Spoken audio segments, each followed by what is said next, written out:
Salam kebajikan. In case I don't see you, good morning, good afternoon, and good night. Gitu. Hari ini saya akan mereview buku karya Iksana Banu yang berjudul Teh dan Pengkhianat.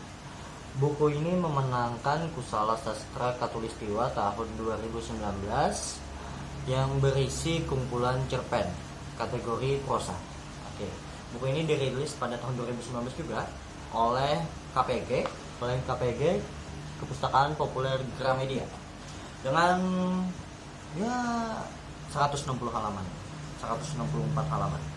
Nah, dari sini kita melihat bahwa dari sampul kita sudah melihat apa yang akan ada di dalamnya. Judulnya Teh dan Pengkhianat. Di sini ada orang Belanda dan Bumi Putra dan pribumi. Ini adalah bentuk konfrontasi antara Belanda dan Bumi Putra. Itu menjelaskan sekian dari isi cerpen ini. Lalu di sini ada adegan peristiwa yang kita tahu lah apa itu. Cerpen pertama dibawakan oleh dengan judul Kalabaka. Kalabaka ini menjelaskan peristiwa atau sejarah yang ada di Banda. Saat itu terjadi pergolakan karena ketidakpercayaan Belanda terhadap Bumi Putra.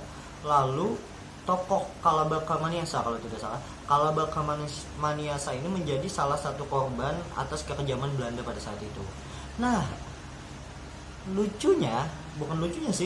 kerennya buku ini, ia mengangkat sejarah Indonesia dan sejarah Belanda, kolonialisasi Belanda di Indonesia, dengan tokoh utama, dengan protagonisnya adalah orang Belanda. 13 cerpen di sini mengangkat semuanya adalah protagonisnya adalah orang Belanda. Entah itu sebagai kolonel, kapten, atau orang biasa, atau pemimpin perusahaan dan lain-lain, tapi semuanya adalah protagonisnya adalah orang Belanda. Nah, seperti di dalam Kalabaka ini. Kalabaka ini namanya Kalabaka Maniasa. Ia memperjuangkan, pemuda yang memperjuangkan perjuangan Indonesia pada saat itu. Tapi tokoh utama di dalam sini saat itu tidak setuju karena pemimpinnya melakukan pembunuhan massal terhadap warga Banda saat itu. Lalu Kalabaka ini menjadi salah satu korban. Karena melihat itu, protagonisnya ini siapa namanya saya lupa. Protagonisnya ini mulai tidak terima. Apakah ini yang kita inginkan di Belanda? Diinginkan orang Belanda, begitu. Jadi ia lalu angkat tangan dan berteriak kepada mereka tak bersalah. Ia tidak bisa menahan diri dan lalu akhirnya juga dibunuh seperti warga pribumi lainnya. Justru dari cerpen ini seperti mengatakan bahwa tidak semua orang Belanda itu jahat. Tidak semua orang Belanda itu jahat. Ya, ada juga orang yang mempunyai nurani masih Belanda. Karena seperti kata Pak Iksana Banu di waktu wawancara di penerbit KPG, bisa dilihat di YouTube, bahwa sejarah itu tidak bisa dilihat secara hitam putih. Kita tidak bisa melihat bahwa Belanda ini penjajah dan mereka pasti jahat dan salah. Karena ada orang yang seperti di dalam cerpen Kalabaka ini, ada seperti protagonis di cerpen Kalabaka ini, ia menentang saat itu, ia menentang kekejaman orang Belanda pada saat itu. Lalu cerpen kedua ada Tegak Dunia, dan Tegak Dunia ini asik. Ia membahas tentang fanatisme agama. Justru hal-hal yang berkaitan religius ini masih buram untuk kita bahas. Tapi fanatisme di sini justru malah membutakan tokohnya atas perkembangan yang terjadi dalam sains dunia atau pengetahuan dunia. Justru ketika fanatisme yang menyebar ini justru malah mengakibatkan mental kita yang tidak mudah percaya dengan apa yang telah disampaikan orang. Memang bagus tidak mudah percaya apa yang disampaikan orang, tapi menutup telinga atas apa yang terjadi, atas sebuah kebenaran, itu adalah hal yang salah bagi saya. Lalu justru saya merasa dari tegak dunia ini adalah sentilan kecil pada kita, karena masih banyak orang-orang yang terlalu fanatik dengan agama dan hal-hal lain, suku, dan malah tidak bisa menerima, tidak terbuka dengan pembaruan dan lain-lain. Lalu ada teh dan pengkhianat. Teh dan pengkhianat ini sangat menarik bagi saya, karena dia mengangkat hal yang bahwa saat itu terjadi kericuhan oleh buruh Cina karena tidak setuju dengan yang dilakukan oleh Belanda pada saat itu. Justru di dalam cerpen ini para pribumi Bumi Putra itu membantu pasukan Belanda untuk menumpas para buruh Cina tadi. Itu kan sebuah penyelewengan bahwa kita yang dikolonialisasi oleh Belanda pada saat itu malah mendukung Belanda. Dan justru hal ini yang diangkat ini adalah bentuk ingin mengatakan bahwa Belanda berdiri di negara kita ini bukan karena Belanda saja. Justru ada orang-orang yang seperti ini tadi, seperti siapa namanya, Sentot Ali, ya itulah tokohnya. Karena ada beliau, Belanda dapat berdiri dengan tenang dan dapat meneruskan kinerjanya di Indonesia. Nah, lalu ada selanjutnya ada tentang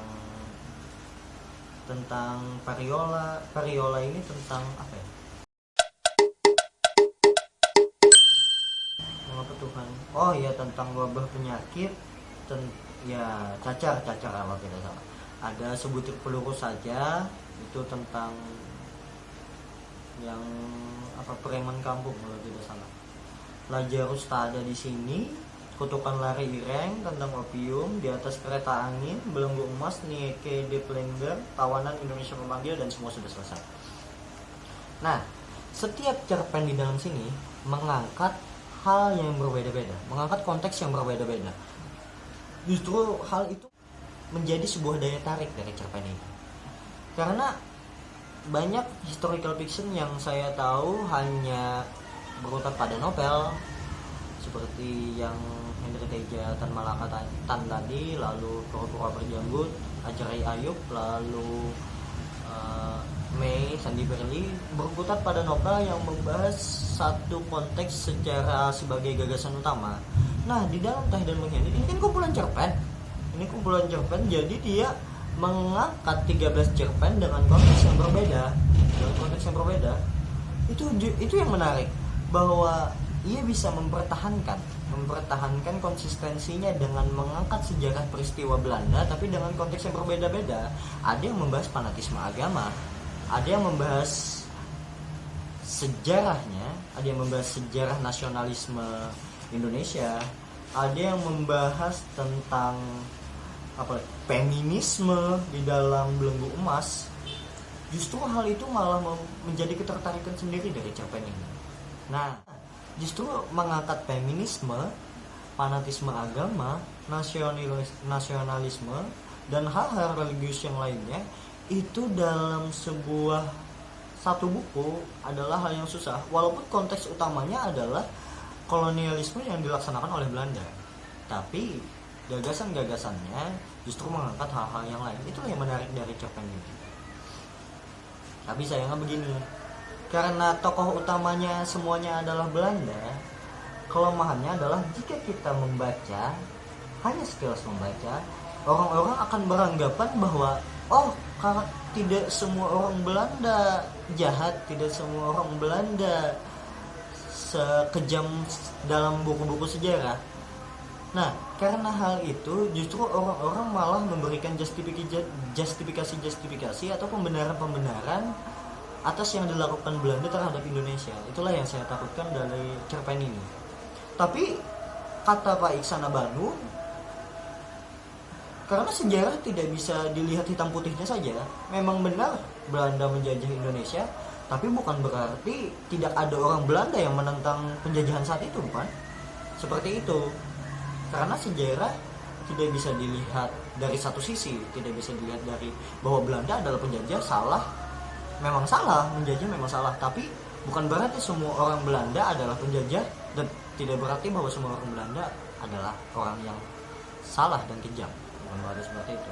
Karena di dalam cerpen Teh dan Pengkhianat ini justru malah pribumi yang mendukung untuk mengembangkan perkebunan di Indonesia pada saat itu.